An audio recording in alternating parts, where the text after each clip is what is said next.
Anyone got some wins for today?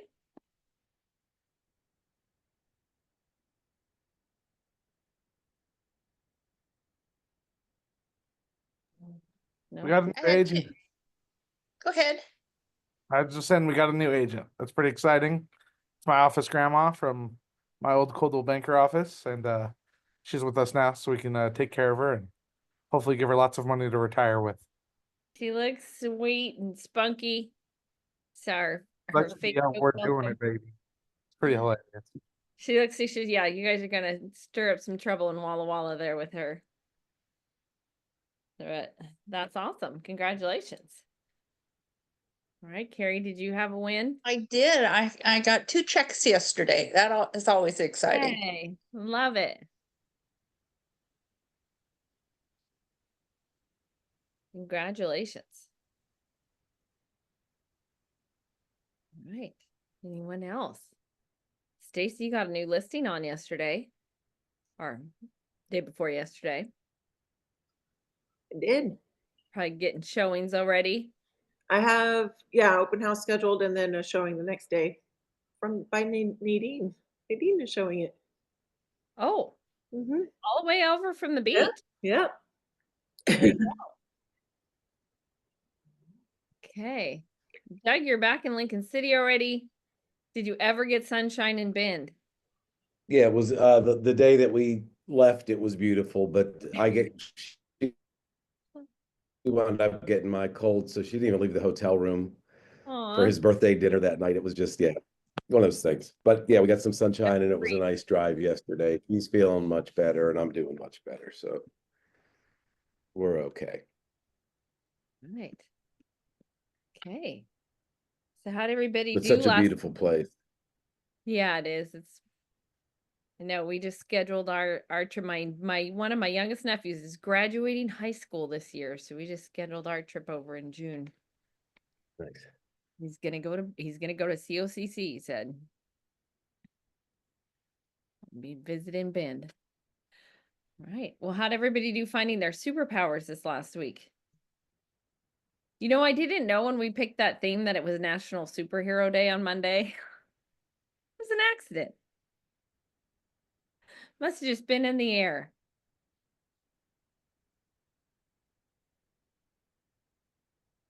Nobody?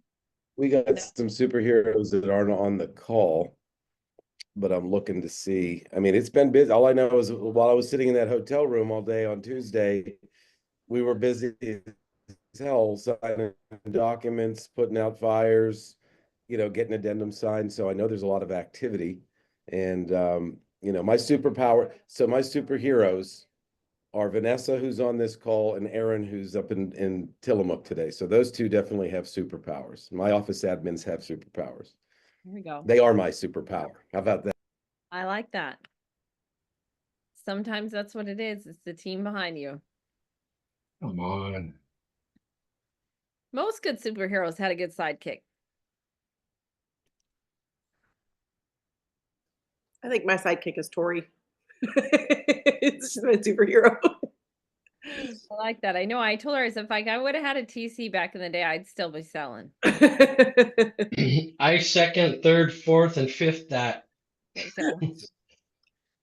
Makes a big difference. You don't know you need them till you tell her there. Mm-hmm. Even if you don't think you need a TC, you should do it. She'll show you that you need one. I would, if she's here as long as I plan to be here, she's going to get every single one of my deals. Yeah, it's sure helpful. Well, so what we figured out is your superpower is not paperwork. No. Oh. I can write it up, but she makes it perfect. We can do the paperwork, but having the checks and balance there is pretty important. Yeah. Keep track of those dates. All right. Well, it's the first of the month, second month of this quarter. See if anybody's reevaluated their numbers, where they're at, what they're doing. Some of you had great, April was a good month for a lot of you. Some of you just starting to feel like you're getting busy for the spring. Yep. We've got some new ideas they're going to start implementing. This last week, I had a lot of my coaching clients were switching things up. They get 4 months into that business plan and they're like, well, I want to do this instead. I want to do that instead. Or I want to do more of this because this got me business. Anybody? Or checking what I- you're doing for the first quarter. And if you started a business plan and you were trying some new marketing efforts, at least seeing what's working for you, maybe that could be a readjustment that you could make. What are you doing? What's been effective? And as far as the superpower thing, everybody on this call's got them. I know the provost team has them for sure. And sometimes you don't recognize it. You don't know. That's just you waking up and pouring a cup of coffee and going to work, right? But the people around you certainly recognize it. And the people around you that leave you those reviews certainly recognize it. So you're all superheroes. I'm on track for my goals, so I'm happy. I'm going to try something a little bit different in that I have a lead source that I was given emails and their phone numbers from them reaching out to me because of an ad, but nothing ever came of it. So I'm going to take all of those numbers and shoot them out a coming soon home on a text, and then just say, something along the this is a new house that's showing up. Does this interest you? And just make it simple like that. And just see if I get any interest, because how I got them in the first place is that the ad had shot out a house. So sometimes it's a visual of seeing the house that excites them. Anyway, I'm just going to try it, see what happens. All right. I like it. Hey, Carrie, you just said you got 2 checks. So did you just closed a couple then, right?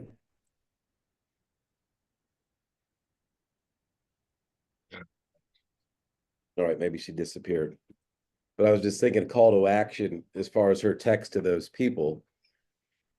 She's got a story she could tell now that's just tied directly to those 2 closings. So maybe if you're going to text them something, maybe the just sold on one of the checks that you just got might be a good alternative, Oh, that's a good idea. Every once in a while, Carrie, every once in a while.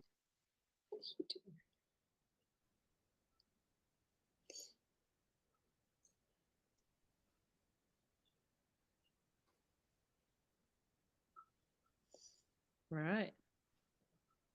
I like it. That was a good share. It's a good shake things up. Anyone else? No, I'm diving back into past agents. The agents who've left our office and tapping into those clients from 2018, 19, and 20. Seeing if I can rile up some interest. We're in that 5 to 7 year period. So if no one's been taking care of them, then I'm here for them. Smart. Yeah, I saw you followed. Sorry, I didn't call you back there. I don't know why I didn't get your voicemail till like late that night, and then but one of the Damn things it. you're finding is that some of those people have sold with somebody else, or they've moved, or they've gone on working for somebody else. So it's always good when somebody's getting out of the business is find out what they're doing with their books and what they're doing with their client list. That one particular one, Stacy, I thought you had sold it, list and sold his. I did his one nightmare one in Sheridan with there was a lot of money forked over to get them out. I think that we landed on we didn't want to deal with his next one though, or his other one, because it was like same scenario. They wouldn't get out and it had a hole in the roof, and we had somebody selling off all their rentals, and he wasn't very good at picking tenants. No, but Lucinda was a rock star in getting them out. They threatened us with guns and all kinds of things. It was really fun. So that's just normal here. Okay, Lucinda, I get Yeah, it. it was. That's why I told you, the Wild West. I think that's when I got rid of our property management license. I was like, they literally have guns. That was in my first 6 months. I had my first threat of gun use from a client. So yeah, Yeah. welcome to That the was- Wild West. They were, Doug, you referenced this a while back, like the tenants who don't get out and there's some like a Russian word or something. That's what they were. I didn't know there was a word for it back then, but yeah. Well, what was funny is that our seller's son, he was just going to go handle it when he found out. And I was like, no, we have to let the sheriff do it. He goes, no, I'm going over there right now. And I was like, no, you're not. And then I had looked up his son, thanks to our background thing. His son had spent about 12 years in prison for breaking somebody's legs for collecting on a bill. Oh, dear. So they were concrete contractors too. So I was assuming he was just going to make them disappear. I was like, oh, that old tale is true. Don't cheat the concrete contractor. Oh. Yeah. I think that we collectively decided we didn't want those listings, Stacy. But it is good to know that when, you're on the right trail here, following up with folks that bought and sold back in 2018, they're back at it again, moving around. I recently had a tenant that shot and killed his friend in our house. So that's, you go, okay, is that going to affect the resale of my property when we decide to sell it? But believe it or not, he's still in it.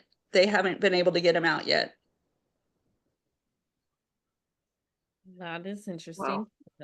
That's a fun one. It can be considered a stigmatized property if it was a violent death. So could affect the property. In Oregon, do you have to disclose that?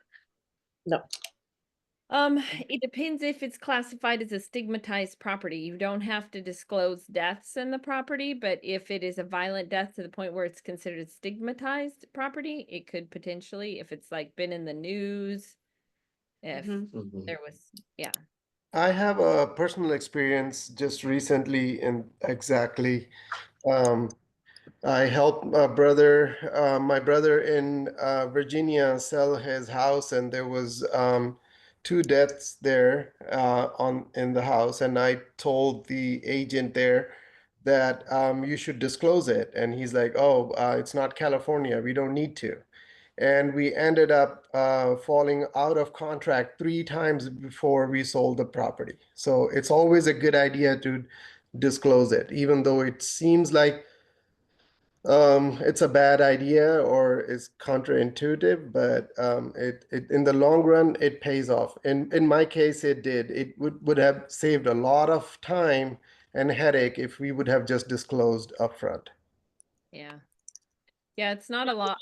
I've had a couple of them that's been the scenario, and then same thing, like neighbors come over and tell them during inspection, and then they find out. So it's like, it's a sensitive topic. This has come up actually many times though, and I always just say disclose. Some states you have to by law.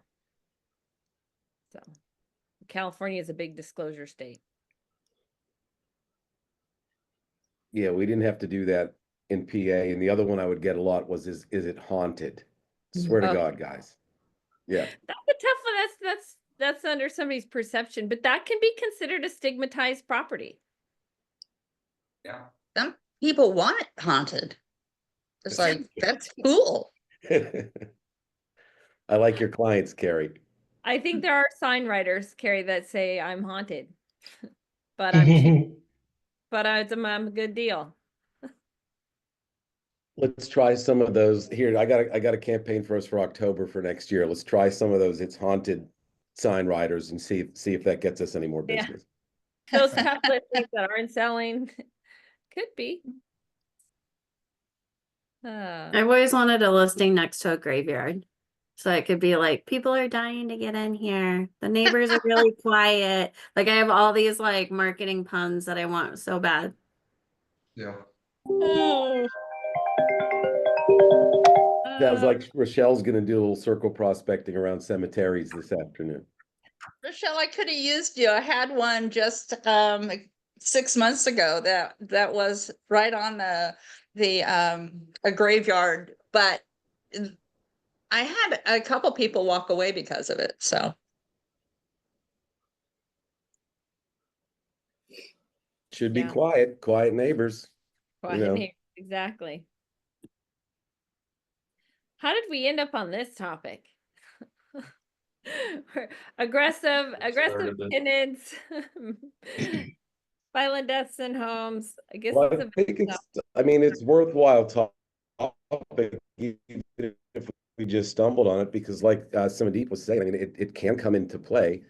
And, knowing the legality and what's required in your market or in your state is certainly important, because somebody might feel slighted. Hey, you didn't tell us, but, if it's not a requirement, and that's a tough one, Samandeep. I don't know. I mean, I don't know. I don't know how I feel about disclosing that if it's not required. I can understand how it could, what would it, let me ask you this. Okay, so it was disclosed that 2 people died in the house. Now, people died at a lot of houses that we sell, And so all right, we've disclosed this when it's not required. What's the benefit? What's the benefit? And like, what's the apprehension of the consumer? Are you working with somebody that just told you flat out, if you find out that I don't want to buy any house that nobody has ever died in, I guess that would be a precursor, and perhaps you could ask that question. And then depending on the age of the house, that may be, maybe the current guy could tell you, but they don't know what happened 3 or 4 transfers ago. So, what would be the end game? Are you just working for somebody, or are there specific buyers that would tell you right off the bat, I don't want to purchase a home if somebody's passed away in the home? And then you as a buyer agent would be asking that question of a listing agent. Well, as for the house that we had the violent death, it wasn't a house, it was a duplex. And so you're going to be renting those out. So it doesn't really matter to me as the owner, putting somebody in there that's a renter, but I might have to think about it if there was a violent death and I was going to be living in it. Yeah, and I think that maybe the manner of death and things like that might also play into it as well, Carrie. You're right. If it was a specifically if it was a recurring theme, in a particular property. This really But, just goes to show why you should stay in your area of expertise, because if you're working there in the areas you're probably going to know when somebody was chopped up in a house, more than likely, versus if somewhere I don't know, I might not know that that's the murder house of the town. Mm-hmm. Well, and if it was a it's known violent, as the murder house. Oh God. That's what they found on if Butcher it was a Street. violent death, the neighbors are going to tell the buyers. If it was a natural death or whatever, that happens all the time. But a violent death, the neighbors will tell. So I don't know. That would be a hard discussion to have, maybe. Well, I had buyers that bought a house in Malala, and it was the husband killed the wife and then he killed himself.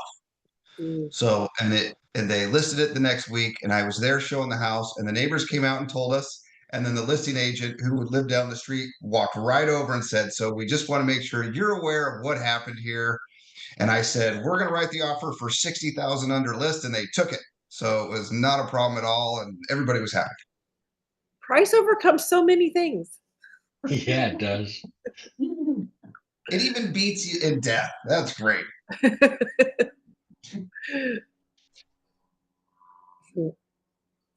So I guess on discovery, when you're filling out that buyer rep agreement, that would be the time to gather that data. Are there any specific, are poltergeist or previous deaths in the home an issue for you? Yeah. Why not? Sure. If I have an opportunity to write an offer or accept an offer, we're doing it. There you go. It's up to the client if they want to move forward or not, but I am going forward. That's right. We'll find them one. That's right. Well, I told you guys the other story about the guy that exploded in the house after they left him there in the summer and he passed away. Oh shit. Gnarly. That's really gross. So Let's, did they let's do write something else. Let's talk about something else. did they write in their offer that they expect an extreme crime scene cleanup company to come through? Well, it's required by the state. So the gentleman had passed away and no one found him. I mean, that seems to be kind of common. He didn't have any family. And it was 2 weeks later, the neighbors noticed the guy never came outside. So they did the check. It came out, they found him, of course, and my seller, it was a tenant, he was a renter at the time. So the state has to come over and they have to clean it up. It's considered not a crime scene, but where you have to have a state person come in and confirm that everything is gone. Right? Does that make sense? Biohazard, probably. Yeah, Biohazard. Kind of like cleaning up a meth house. You got it. So he had to remodel and clean it all up, and then someone had to come back by and reinspect it. And that was it. Interesting topic today, Lucinda. Well I done. I Well didn't done pick you. it. I picked a what? Are you gonna bring us back on board? What are you doing in your business? Month knew you, but apparently we all got a lot of trauma today we're dealing with. I'm sorry I ever brought up a cemetery. I think I started. Stacy was sharing what she was doing. She's going back into old files, kind of like you're digging up old dead files here. So I know we kind of got on the topic, but Well, these are questions that we need to know. yeah, Really. things. I mean, I needed to know whether I needed to disclose it. Not that I'm planning on selling my property, but it is something that I needed to know. Yeah. So thank you. That's why we get together and chat about these things. It's very important. But I do like Stacey shared that she's going through old files. I made that a homework goal for a lot of those that coach with me to go back through all of their old files, dead deal files, closed files, and there are folks in our office like Philip just said that they just had a grandma join them, their office grandma. She's got how many years of files, Philip? Since 1991. 1991, and so probably hundreds of homes she's sold.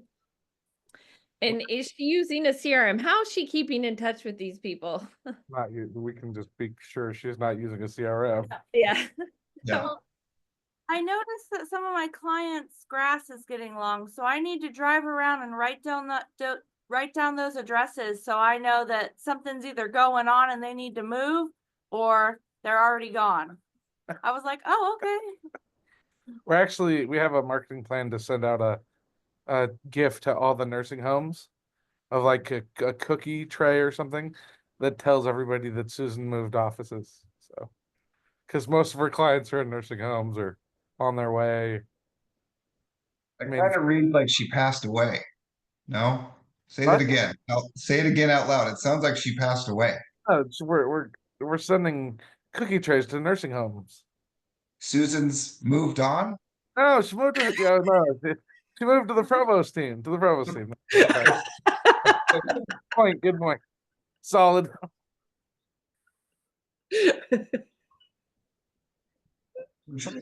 Topic, Philip. We're trying to just keep bringing us back in. It wouldn't be the first time this week because unfortunately we've had some health issues with our dog, but in struggling, he got in the car and texted the family group chat that but instead of using our dog's name, he used our son's name. So the whole paragraph proceeded to say how he didn't think our son was going to be leaving the doctor's appointment and how he wasn't going to make it. Whoops. Thankfully, both my son and my dog are fine, but the text was quite shocking to read at first glance. Yeah. You need an editor. That's it. What do we have for some work topics today? What do we got for Wasn't the topic I put on there. All right, we are also doing another first-time homebuyer class or just homebuyer class. We have one scheduled, and then my wife stole this from Summit like a couple years ago. It's been sitting on our desk for like a couple years. So my wife completely copied the seller seminar, and now apparently we have a seller seminar scheduled, and I have to teach it. So I should probably read this, but we literally stole this word for word because it worked for her. So we just ripped it off and duplicated it. Okay. All right. Have you done those You're before? not trying. I've Philip, never done a seller seminar before. No. Okay. I was just gonna ask like what your attendance, like, if you get, because I think those are always good ideas. Like we did we did one at the library down here in Lincoln City last year. Heather coordinated it, and I think we had about 6 people that showed up. It was pretty basic. I don't think anything ever came from it, but I don't think it could hurt at all. Drift nets out, maybe get a few folks in. We have homebuyer. When we do our homebuyer classes, I actually prefer if we only get literally like 3 people, because it seems like all 3 apply at the end of the homebuyer class. But normally our homebuyer classes do pretty good. We normally have about 10 people, which for us is pretty good turnout. That's awesome.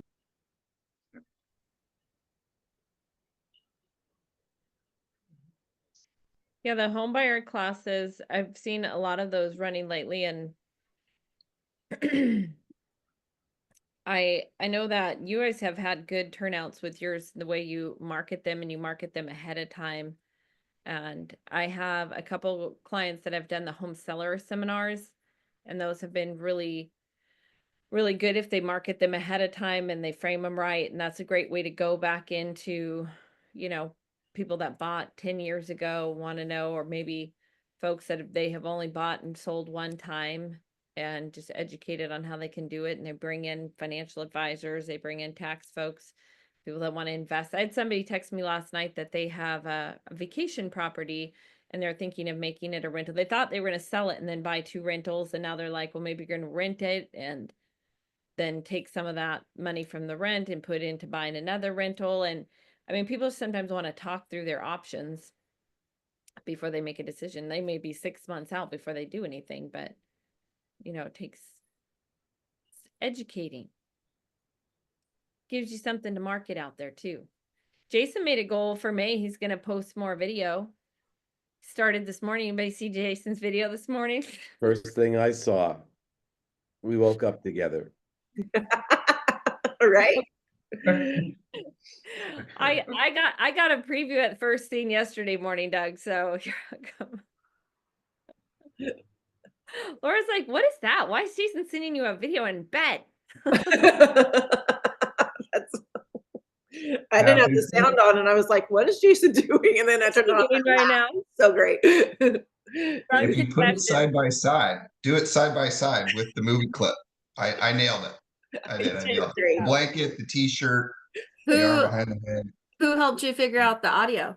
Lucy ended up helping me with it. Nice.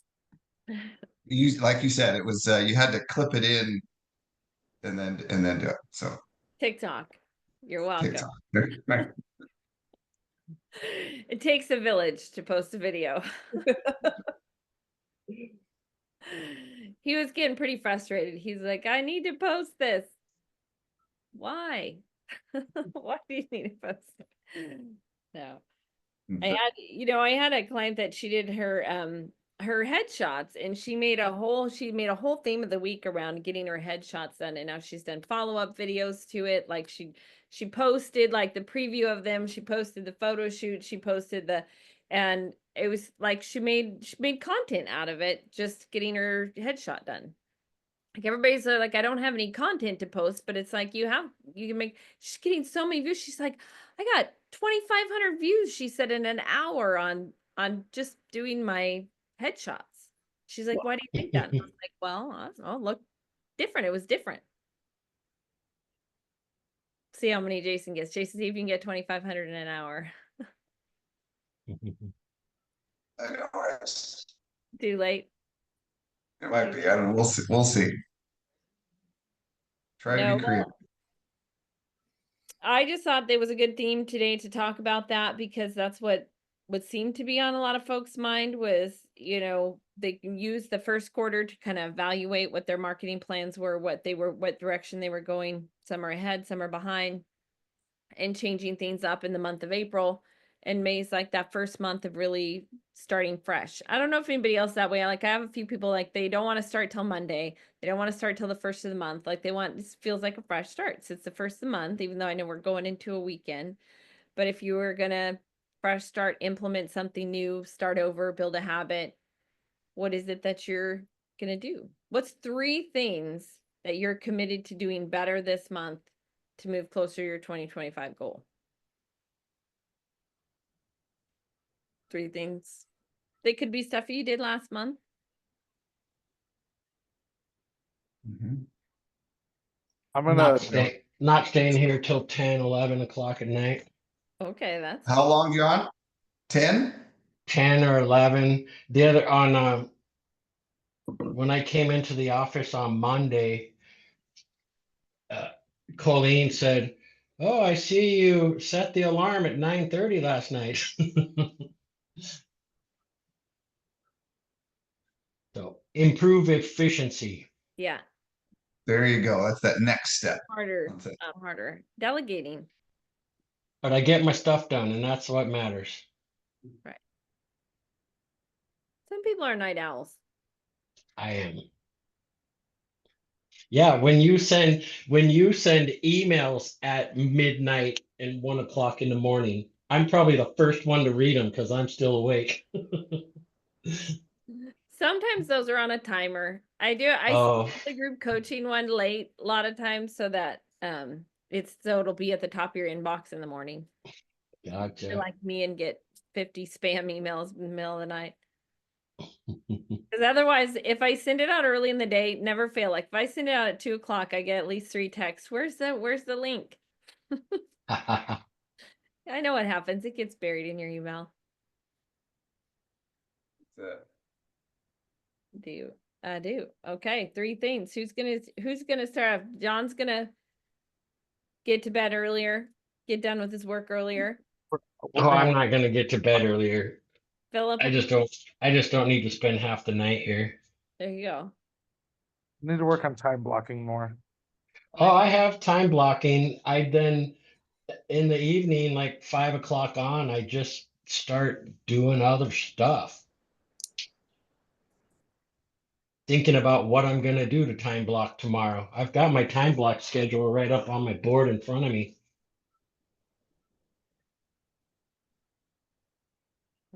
I want to get more cards out, note cards.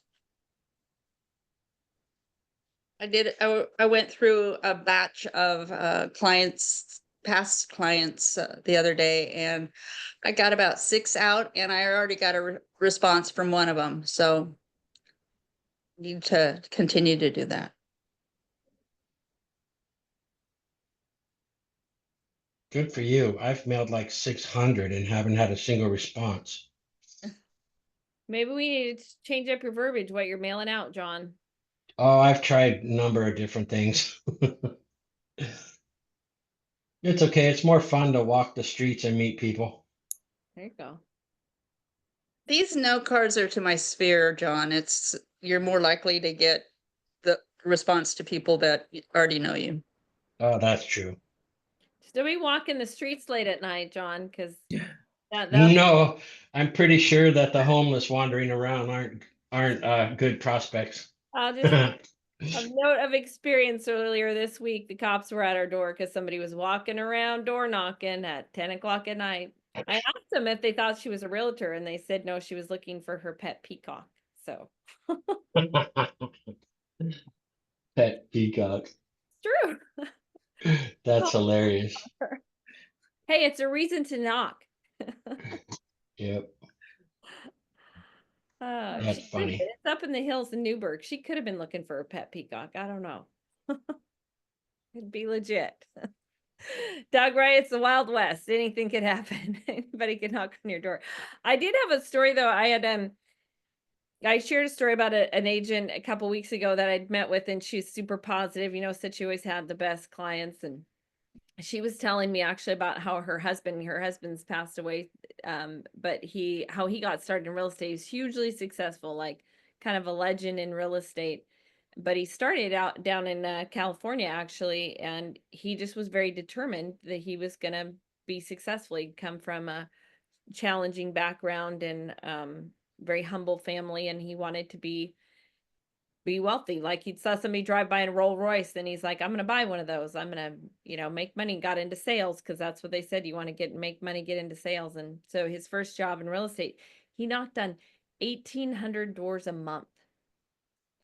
He would knock on 1,800 doors a month. And so when he got, of course, worked his way up, and then they asked him to manage, and then he would get agents to be that. He'd take offices from, to number one, and then go to the next office, take it to number one. Was he in And the Sweat Hogs course? I don't know. She did send me the other day. There was a coaching program he really liked, and she sent it. I'll have to look it up. I couldn't remember. It was like a seminar he used to love to go to. He was just very determined, and he didn't care what people thought. Definitely he's somebody. I only met him a couple times before he passed away, but he was definitely somebody that didn't care about what somebody else thought, and he was going to do what he wanted to do. And I think, that was the agent that posted her photo shoot. Like, she's really gregarious and outgoing and super successful in her job. And one of the things is, I can tell just getting to know her, she just doesn't care about what people think. Like when she's not going to hesitate to post a good, whether she thinks it's a good picture or not, a perfect reel or not, she puts it out there, but people respect that. And that's kind of how he was. He didn't care what he was going to.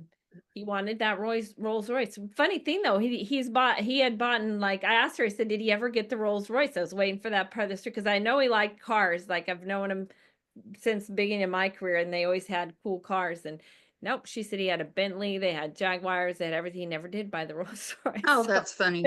maybe it wasn't as cool as he thought it was. But she said That's the Bentley 60 was cards a day or 60 knocks a day. yeah. Yep. That's crazy. Yep. And he would get listings that way. Maybe he was top agent multiple times, and then took offices to top offices, and everybody wanted to know what his secret was. And he was like, just get up and go to work every day, do the hard stuff, get out in that's what nobody wants to hear. That nobody wants to hear you got to do the hard stuff. That's my goal for this month. I'm gonna do the hard things, have the tough conversations, get those out of the way. Jason's like, great, it's gonna be that kind of month. She's gonna be honoring this month. I'm a big procrastinator, so mine's to not procrastinate. I'm gonna go knock. I'm not gonna knock on 1,800 doors, but I'm theoretically, that's what you need to do, right? Sometimes it's a different kind of door knocking. Sometimes it's making calls. Philip, sometimes it's Sometimes making it's just phone doing calls. those 2 CMAs a day. That's it. Yeah, just do the 2 CMAs a day. You already This is don't have business. This Right. is already month 5. So yeah. Yeah, it's the 5th month. I'm disgusted by my first quarter. I'm just gonna throw that out there. Like it's bad. I'm there with you. I feel you. Some folks had a really great first quarter, and then some said it's their slowest quarter they've ever had. And I know there's some stats out there saying that, it's the worst market since 2009, which is not at all true, but the business is out there. Like that's why I always tell everybody, go look at the MLS, go look at the pendings, go look at the solds. That business is out there. It's just, we didn't talk to the right people, or we didn't talk to them first. Or in some cases, we weren't the third one to interview. But that's why you got to have more than one conversation, more than 2 conversations. So I'm sure out of those 60 doors a day, how many no's do you think he got? 58. Could be, I don't know. I didn't ask her. I don't know if she knows. You must have got a lot of guesses though. I think She gets one yes and one listing at 1.2 million, and she's like, "Oh, it was worth it." she said something about him doing like 50 listings a month at one point. Like he was listing a lot. Probably getting a lot of that would have probably been back in the 90s. Isn't the stat like for every 10 conversations is 1 appointment? And so Yeah. that would be like 6 appointments. If you got 3 of those a day, that's 90 in a month. I think when we Let's did give him the weekends off. Let's give him the weekends off. He's doing when we figured out our ratio here, it was actually like 31 or 32 to secure one. the conversations. Yeah. Okay. So well, forgive me. No, it was I had broken it down to, it was actually a lot easier than that. I think it was no, it was like 35 for the week. To hit their number, they needed to do 31 sides. We based it on like a $200,000 check for the agent. Average sales price, it was like 31 sides or something like that. And then to get those 31, I think we had figured out the ratio was something like 30 contacts a week, which sounds a little bit light, but I think that's what it worked out to be. I don't know. But I know that average sales price of 400,000, you want a $200,000 check, you're going to need to do about 30 sides. That I do know. Mhm. That's what my business plan says. The national average is like 40 conversations to get a secure transaction. And so usually out of 40 conversations, you're getting a couple appointments. And then you're hopefully securing one transaction out of 2 appointments, every 2 appointments. Yep. And I Some think people- one of the things that we do on the Tuesday meeting is I'll just randomly, and I think this plays right into it, is, regardless of, Lucinda was talking about economics and the market and the news and this and that, we know what's up, guys. We're here, we're living it. But you got to be willing to have the conversation. When you take on a buyer, you're taking a seller, you always need to be able to give, there should always be 2 good reasons why it's good to sell and 2 good reasons why it's a good time to buy. And you should always be able to answer that depending on who you're talking to, right? Paying somebody else versus paying yourself each month. Homes, real estate, generally one of the safest investments you're ever going to make. It's an accruing asset. And over the years, it has been, in large part, a lot of people's best investment that they ever made. We can't predict that, but history does that for us, and then it's on the same side on the selling side. Why is it a good time to sell? Highly qualified buyers are out there. Rates are still historically what? They're still historically great. Talk to mom and dad about what they were paying. So there's always got to be, you always have to be able to answer that question, or have an answer for that question. And that's one of the things we do on Tuesdays is I'll say, well, give me 2 reasons why it's a good time to buy. And then I'll pick on somebody else on the screen and say, give me 2 reasons why it's a good time to sell. And you can restructure the conversation anytime you want. If inventory's low, boom, easy conversation. Now, what's happening on the coast? We've got a lot more inventory than we had 3 months ago. You can still have a similar conversation, but that's the key. And the other one is just believing it. Right? You have to be able to believe it. Even when I had my guitar store, at the cheapest guitar that we sold was still something that I would pick up and play and would sell to my own kid. So you have to believe in what you're talking about. And I think if you could say that, like, if 2 reasons to sell, 2 reasons to buy. Why is it always a good time to sell? Why is it always a good time to buy? If you've got that tattooed in your brain, right, then it makes it a lot easier when you're having those conversations. So 30 or 40 touches to get one transaction, but let's be mindful of what we're talking about when we're talking with those people. And are we ready to handle any pushback or anything like that? I think it's a It's quality about of as insightful as I'll probably get this morning, but I like that, Doug. It's the quality of the conversation and, believing in the real estate being a great investment and believing in the value of it. Cause I've certainly had agents even say sometimes they're like, wow, with rates the way they are, I don't even know why anybody'd buy. And I'm like, well, they definitely are going to want to buy with you if that's your mindset. But you know, the other thing is I think it was Rochelle. Rochelle was sharing a story yesterday of somebody telling her they would never use a real estate agent again. But ironically, the end of their story, they were basically using a real estate agent. They were just not paying them anything. they were just actually using them, not utilizing their skills. She was mad because she bought in or sold in 2020 and she's like, we were only on, or 2021. She's like, we were on the market for 24 hours, got 30 offers. I had to do all the showings. I don't know what I paid him 20 grand for. And I was like, well, that was a different market too, like where everyone was trying to buy it because the interest rates were so low. And I was like, that's not going to be the case right now. She lives on my street. I was like, just so you know, the average days on market in our area is 72. So don't get defeated if you sit there for a minute. And if that doesn't work out, I'm happy to help. And she's like, no, I'm just paying my friend to put me in the MLS, but she's not representing me. I'm going to do it all by myself. And I said, okay, well, if that doesn't work out, let me know. I'm happy to help. I go, I'll even host an open house for you. She's like, really? And then my other neighbor, of course, it was like neighbor water cooler talk in the front. The other neighbor goes, yeah, guess what? My son got licensed this week. And I was like, damn it. Because she's going to list soon. And we've been talking about it. And she's like, I'm so excited to be his first client. And I was like, well, if he ever needs help, I'm just across the street. But yeah. My coach, who is Lucinda, I think you should be his challenged me to mentor. get 100 followers on YouTube. So I just put my goal in the chat if anybody wants to go follow me really quick. I'll get you. You just got to do the same, Rochelle. Absolutely. All right. And this is on And what thing is this one? You Insta-tweet? Yeah, it's What is it? Insta-tweet. tweet, Jason. YouTube, Jason. You're a YouTube. million years old. YouTube. You kill me.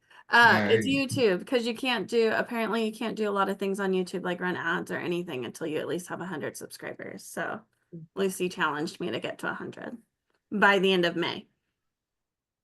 You're gonna have that in a week. I'm hoping.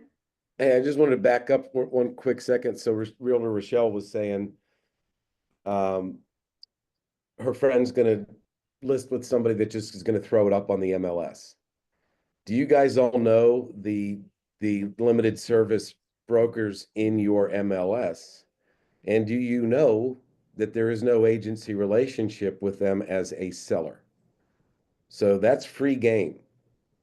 Those phone numbers are in the listing. The contact number is in the listing because that's who you're contacting. You're contacting the seller. So we had Realty Services Net, a bunch of these other ones, you pay them $1,500 or whatever they put you in the MLS, they're gone.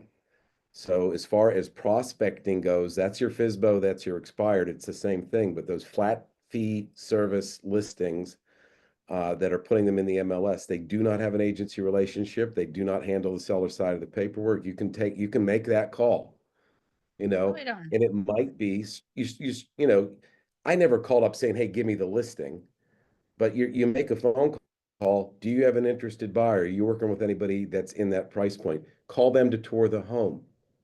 Maybe they're there. Maybe you have a conversation. You leave your card. Maybe you go and you've got a little thing and you've got your feedback and this and that, and hey, wonderful home. I'd do this, that, and the other thing. I think you're priced okay. I think it needs a little maintenance out in front. Boom, here you go.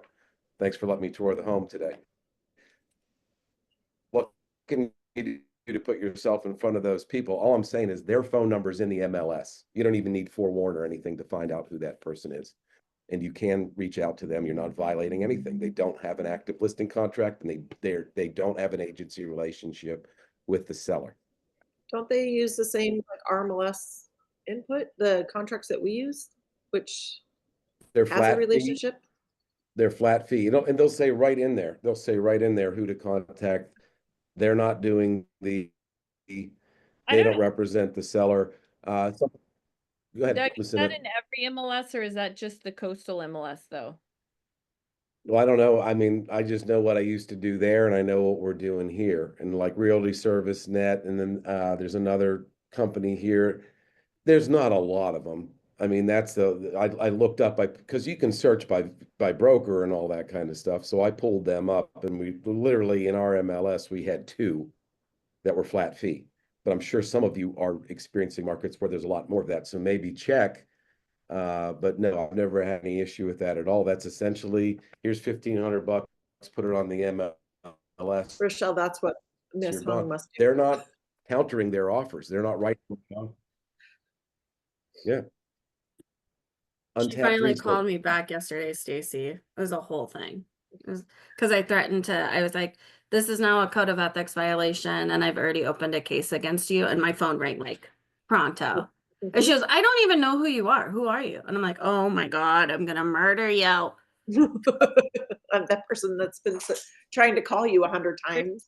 Michelle Yeah. had aggressive agents, not just haunted houses, haunted agents.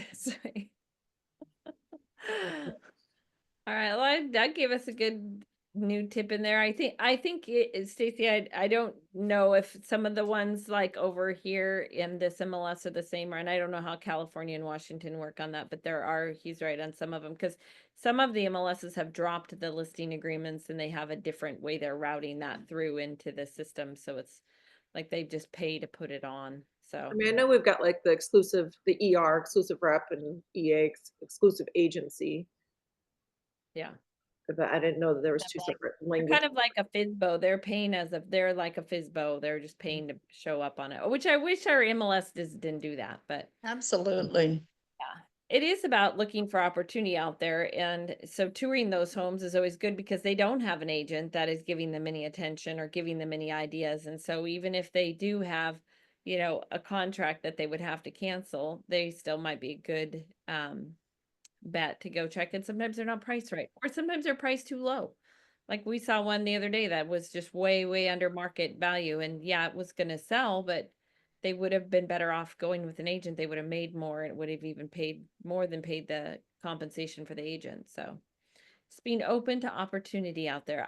Hopefully everybody's looking through their MLS. Sometimes when you feel like the market's slow or your first quarter was bad, it's like, go look at the MLS and what's been going on that, because there's a lot of good activity and there's a lot of opportunity in that activity out there. So definitely sounds like there's a lot of folks looking for investment properties right now, like multifamily rental properties. Those have been going really good. So, right. Anybody else got their 3 things? No, 4 minutes left. What's your 3 things you're going to do better? Like, that's when people start jumping off the call. They're like, I'm out of here. No? Nobody? Jason, what's your 3 things that you're going to do better this month? I've already started. I started it 2 weeks ago. It was, and it was a healthier thing because it keeps me motivated, or more motivated. I've been drinking more water. I've like tripled my water intake. My exercise and step count has increased in the last 2 weeks. Apparently, I have to hit 78 push-ups because somebody stopped at 78. 70. Doug, did you stop at 78? No, the highest I ever got was 85. I only did 40 this morning, but I didn't do any last week because I was sick. There you go. Yeah. Jason, where are we at with those push-ups? How many? Well, I was at 12 this morning, which was, I thought, pretty good. Hell yeah. Hell yeah. No. My third one was to increase productivity, which I know is a manager thing, but it's to increase productivity in a particular office. All offices. Which one? Everyone. Yeah. It's like, do a little bit deeper goal setting there.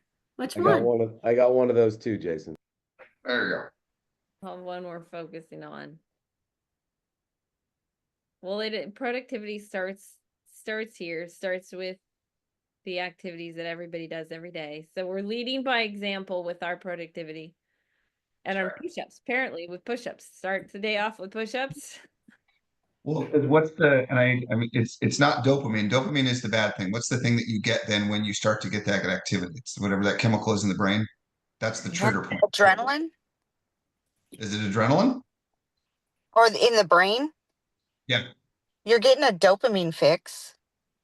Is that which one it is? It's the Yeah. dopamine is the good one? So Okay. serotonin. And serotonin plays a role too. Serotonin. There we go. Gotta get that fired up. You know, when we went did that 5 to Thrive back at the beginning, there was a part of it. It talks about, you know, getting to the end of the day feeling like you did all the things. And you know, somebody took me up on the challenge and they were doing their sheet and they said they're like, I don't know how to judge if I did all the things. And I said, well, ideally you would have, you know, had them written down. And I think that that's sometimes when we shoot from the hip and we just have like a lot of things in our head, like we don't feel productive at the end of the day, which sometimes leads to us working till 10, 11 o'clock at night. Or sometimes it makes us feel disorganized and not feel grateful about the day that we had or productive about the day we had. And it makes us start off the next day chaotic.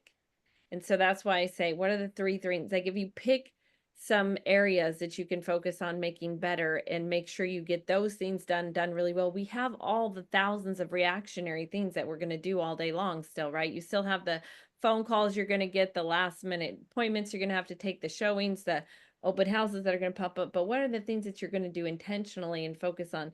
Sometimes those intentional things are for your health and your family and for your life and to make you be better at your day. But this business is very reactionary. And if you continue to go through it reactionary, you still can have great success, but will you have a great time doing it? You know, ask yourself, do you love your job? Do you love what you're doing? Do you love how the day's going? Do you love the clients? Do you have the best clients? Do you have all the haunted houses? Are you working with the best agents? Like, what can you do to feel and be intentional so that you have a better day? So I encourage you, not everybody want to share their 3 things. Think about 3 things that you've identified are going to get you to your 2025 goal. Maybe some of it's a health goal. Maybe some of it's a life goal. Some of it's financial goal. And you've identified that those things need to be done. And those are the 3 things you're going to commit to that you're going to do really, really well this month. The 5th month. Carrie's right. We're not too far away from halfway through the year. So this is where you make up the ground. Trust me, I've got a coaching call with my coach in 15 minutes, and that's exactly what he's going to tell me. He's like, if you don't turn it around this month, you're not going to hit your goal. And then what do you have to do? You have to change your goal. Since we've been talking about sellers and previous owners dying in the house, what if we recommend that our buyers maybe bury a family member in the backyard? Then they save on property taxes, right? I don't know. Don't your property taxes go away? Isn't that why? No, I think you get in trouble by the law. No, isn't that why President goal Trump of buried his ex-wife on the golf course? Yeah. No, that's what they were saying. He saved property taxes off the golf course by burying his ex-wife there. You know, I'm not going to touch that one, but I highly recommend we stay out of recommendations around disposal of a human corpse. Like right back into the dead bodies thing. I just couldn't resist on a whole before we other leave. topic, right back to the dead bodies. John just kidnapped himself. John's like, you had to get that one. Well, at least I love it, John. You wanted to make sure everybody was still paying attention. That's right. Yeah, and Jason's wise words of the day, you got to stop and look around. Life moves fast. So, yeah, life moves fast. It's going to be the middle of the year before you know it. And yeah, I advise your clients that if they choose to bury somebody or have killed somebody or somebody's died, disclose it. Why not? Always disclose. Disclose. That's it. Have a good one, everyone. We'll see you on the next